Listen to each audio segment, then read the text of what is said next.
अस्सलाम वालेकुम नाज़रीन, मैं शराफत मंजूर। आपने देखा होगा कि 2 दिन पहले जीएमसी के बाहर एक ज़ोरदार एहतजाज होता है और उस एहतजाज में कई इल्ज़ामात लगते हैं, लेकिन आज हमने जीएमसी की अथॉरिटी से बात की है।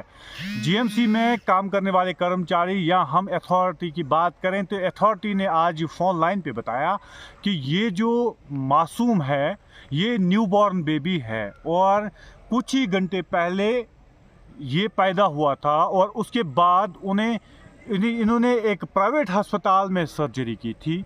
और प्राइवेट अस्पताल वालों को जब ये हिम्मत नहीं है, जब वो सर्जरी करते हैं तो उन्हें वहाँ डॉक्टर भी होना चाहिए था ताकि वो बच्चों को देख पाए, नवजात बच्चों को देखे कि क्या वो ठीक है या कुछ कमी मत है या सीरियस मत है।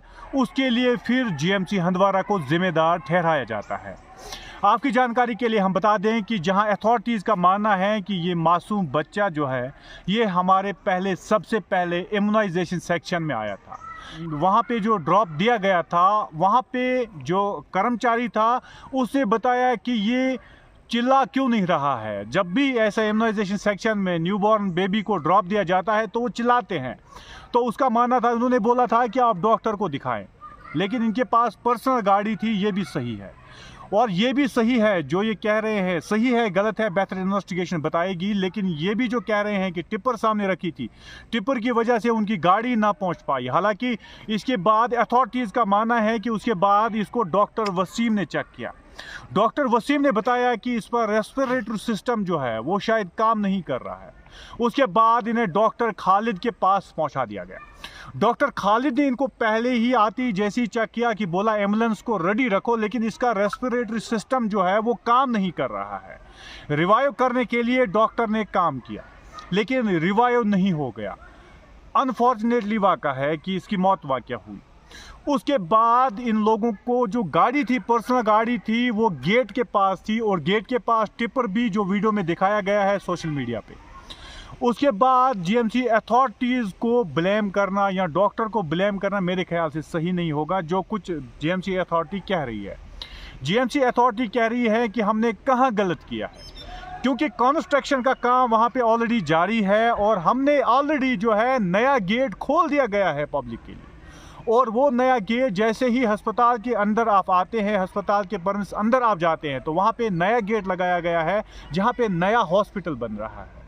और इस नए हॉस्पिटल पे भी हम स्टोरी बना रहे हैं। आने वाले 2 दिन में आपको एक्सक्लूसिव स्टोरी देंगे कि इस अस्पताल में आखिर ये सिटे कैसे हुआ, इस अस्पताल में अस्पताल आखिर बंद क्यों पड़ा है। जब ये अस्पताल की शुरुआत होगी तो लोगों को काफ़ी फ़ायदा होगा, लेकिन इस वक्त अस्पताल में जो काम कर रहे हैं कुछ बेड्स है वहाँ पे जहाँ पे आज अस्पताल की अथॉरिटी काम कर रही है, लेकिन जैसे ही इस अस्पताल की ओपनिंग होगी उसके बाद मुश्किलातों का अजाला किया जाएगा। वहाँ पे जो हमने देखा कि वहाँ अस्पताल के कर्मचारी है वो भी चाहते हैं नया अस्पताल खुल जाए, लेकिन नया अस्पताल इस वक्त तक नहीं खुला है। वहाँ सीटें लगा हुआ है। हम कोशिश करेंगे कॉन्ट्रैक्टर से बात करने की और बिफोर मंथ हमने डीसी मैडम से बात की है। डीसी मैडम का मानना है कि इसमें कोर्ट में चल रहा है तो कोशिश करेंगे खोलने की। वो भी आपको सुनाएंगे कि डीसी मैडम ने क्या कुछ 1-1.5 महीने पहले जब हमसे बात की, लेकिन यहाँ आपको सुनाएंगे कि कॉन्ट्रैक्टर क्या कुछ कह रहा है जिसने इस पर सीटें लगाया। और साथ ही साथ जहां 2 दिन पहले की बात है, अस्पताल अथॉरिटीज़ इसको टोटली रिफ्यूज़ कर रही है। अस्पताल अथॉरिटीज़ कह रही है कि हमने कहाँ गलती की है। कंस्ट्रक्शन का काम चल रहा है और कंस्ट्रक्शन काम को लेकर क्या हम जगह जगह गेट हम डालें। यहाँ अथॉरिटीज़ ने यह भी कहा कि चंद मेडिकल शॉप वाले इन्होंने प्रोवोक किया है इस फैमिली को, और प्रोवोक करने के बाद वहाँ एहतजाज हुआ। और ये कहते हैं कि चंद मेडिकल शॉप वाले हमें कहते हैं कि आप गेट दूसरे साइड बनाएं, वहाँ से गेट बनाएं। क्या अस्पताल को अब 10 गेट रखे जाएं? इस पर भी सवाल यह निशाना है। अब उम्मीद करेंगे कि पूरे एडमिनिस्ट्रेशन जो है वो इस पे ध्यान दें और पुलिस इन्वेस्टिगेशन करें, तहसीलदार हंदवारा इन्वेस्टिगेशन करें। आखिर पूरा मामला ये क्या है और ये इन्वेस्टिगेशन पब्लिक के सामने आनी चाहिए। क्या जो अथॉरिटीज़ कह रही है वो सही है या जो पेशेंट्स के अटेंडेंट जो थे, जिस मासूम की डेथ हुई है, उसके बाप का क्या कहना है वो सही है। बेहतर इन्वेस्टिगेशन बता सकती है। हम उम्मीद करेंगे कि इसमें तहसीलदार हंदवारा जो है वो जल्दी से इन्वेस्टिगेटिव टीम तश्कील दें और इसकी पूरी इन्वेस्टिगेशन करें, आखिर पूरा मामला क्या है। ये हंदवारा की अस्पताल की अथॉरिटी जो है उन्होंने आज ये बयान दिया है। उन्होंने कहा है कि गलती कहाँ हुई है, जबकि इस मासूम बच्चे की अगर हम बात करें तो इस मासूम बच्चे की जो माँ है उसकी डिलीवरी कहाँ हुई है। सबसे पहले देखना ये है, जिस प्राइवेट अस्पताल में इसकी डिलीवरी हुई है उन प्राइवेट अस्पताल के अथॉरिटी से पूछा जाए, आप जब यहाँ सर्जरीज करते हैं तो कौन डॉक्टर सर्जरी करता था वहाँ पे? क्या अस्पताल का डॉक्टर था या कोई आउटसाइड डॉक्टर जो गवर्नमेंट डॉक्टर था वो सर्जरी कर रहा था? सर्जरी आखिर किसने की? क्या ये अस्पताल के डॉक्टर ने की या किसी प्राइवेट डॉक्टर ने की? ये सामने आना चाहिए, क्योंकि एलएससीए को लेकर चीफ सेक्रेटरी भी कहीं बयान दिए हुए हैं, उनके कहीं बयान आए हुए हैं कि वो कहते हैं एलएससीए से आप बचिए, नॉर्मल डिलीवरी की कोशिश की जाए। लेकिन फिर भी इसकी सर्जरी के बाद ये न्यूबॉर्न बच्चा था, जब उनको लगा कि ये ठीक नहीं है बच्चा, हमारे जिम्मे चढ़ेगा, तब उन्होंने पूरा दोष जो है वो जीएमसी हंदवारा को दे दिया।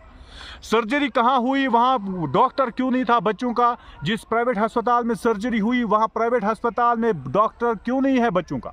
और प्राइवेट अस्पताल में सिर्फ क्या गवर्नमेंट अस्पताल के डॉक्टर क्यों काम कर रहे हैं? वहाँ इनके पास अपने डॉक्टर कहाँ है प्राइवेट अस्पतालों में?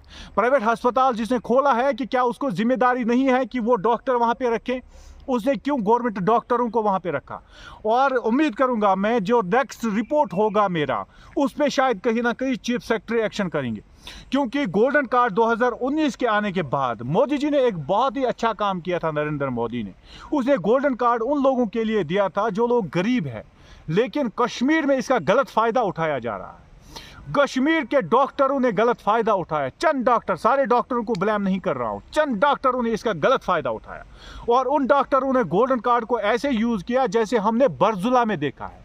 बरजुला में क्या होता है, जब भी कुपवाड़ा का पेशेंट, हंदवारा का या किसी जगह का पेशेंट जो है वो जब भी बरजुला में आता है तो बरजुला में उसे अगर कितनी भी इमरजेंसी होगी, कितना भी सीरियस होगा, तो उसे ऐसे ही 2 दिन रखा जाएगा, फिर किसी प्राइवेट अस्पताल में उसकी सर्जरी की जाएगी, जिसका सबूत हमारे पास है, जो हमने बरजुला में देखा है बोन एंड जॉइंट हॉस्पिटल में।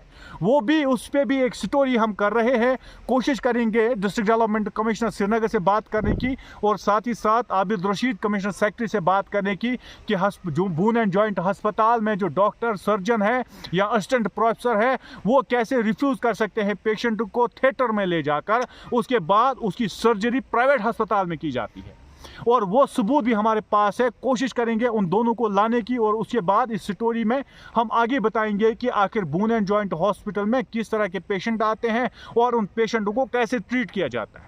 लेकिन जीएमसी अथॉरिटी ने आज क्लियर किया कि ये बच्चा जो है नवजात बच्चा था और ये मासूम की डेथ हुई है, लेकिन हमें लगता है कि जब ये आ रहा था हमारे पास तो रेस्पिरेटरी सिस्टम काम नहीं कर रहा था, उनका ये मानना है। और उसके बाद डॉक्टर खालिद ने उनको कहा है कि शायद रेफ़र करने की ज़रूरत है, आप एम्बुलेंस का इंतज़ाम कीजिए। ये बात भी उनकी जेन्युइन है जो वो कह रहे हैं कि उन्हें कई इल्ज़ामात लगा दिए, बेहतर इन्वेस्टिगेशन बता सकती है, लेकिन ये पॉइंट भी जेन्युइन है कि वहाँ टिपर लगी हुई थी जो हमने विजुअल में देखा, आपने विजुअल में देखा। अब पूरी इन्वेस्टिगेशन जब होगी तब आपको बता पाएंगे कि आखिर में मामला क्या है। लेकिन ऐसा वाक़ा जब भी होता है तो कम से कम जीएमसी के प्रिंसिपल या जीएमसी के मेडिकल सुपरिटेंडेंट को प्रेस कॉन्फ्रेंस में बताना चाहिए कि असल मामला क्या है। इस रिपोर्ट के नशर होने के बाद मैं उम्मीद करूंगा कि तहसीलदार हंदवारा पूरी इन्वेस्टिगेशन करें और सारा जो मामला है वो पब्लिक के सामने रखा जाए। कैमरा पर्सन शाहिद को दीजिए इजाज़त। खुदा हाफिज़।